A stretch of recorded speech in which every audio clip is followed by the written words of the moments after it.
दुलाराय बर' फरायसा आफादनो बोसोरारि खुंफुंनाय हाबाफारिखौ बरायनानै लोगोसे बिथांमोननि हाबाफारिया मोजां जाफुंलांथों बिनि आं मोनसे आंनि गोसो गोरबोनिफ्राय अननाय आरो मोजां मोननायखौ फोरमायहरबाय। दुलाराय बर' फरायसा आफादा बियो मोनसे फरायसानिल' आफाद नङा।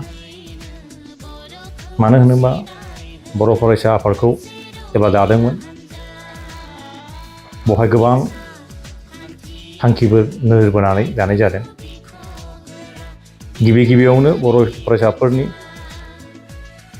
जि प्रब्लेम बे प्रब्लेमफोरखौ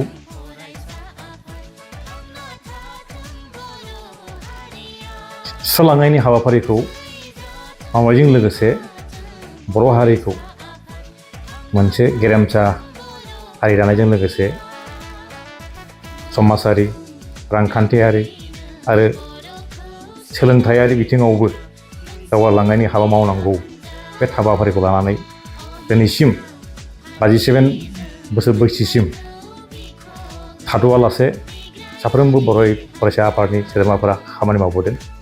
बे जोबोरै बाख्नायथाव। बे हिसाबैनो दिनै बर' फरायसा आफादखौ बर' हारिनि जाथिनि मोनसे आफाद होननानै बर' समाजा गनायथि होदों।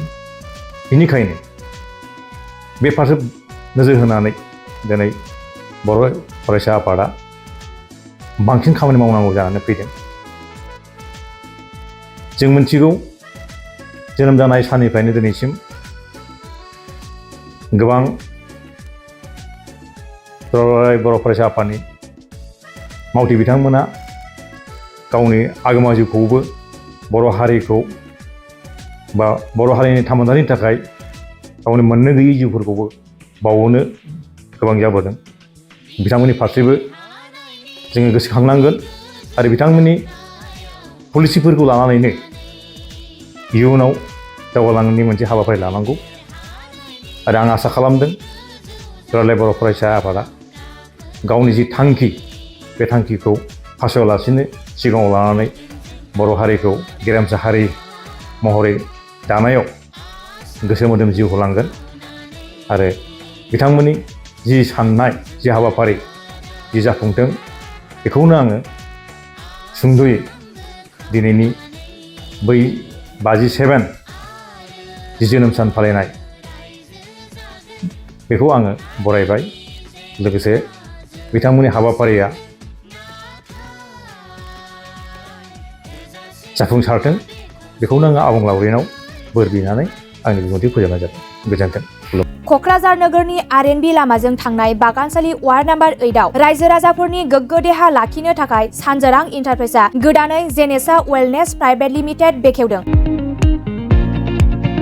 बे सानजोरां इन्टारप्राइज आयुर्वेदिक गलायाव मानसिनाव जानाय गेदेर बेरामनि मुलिफोरखौ मोननो हागोन।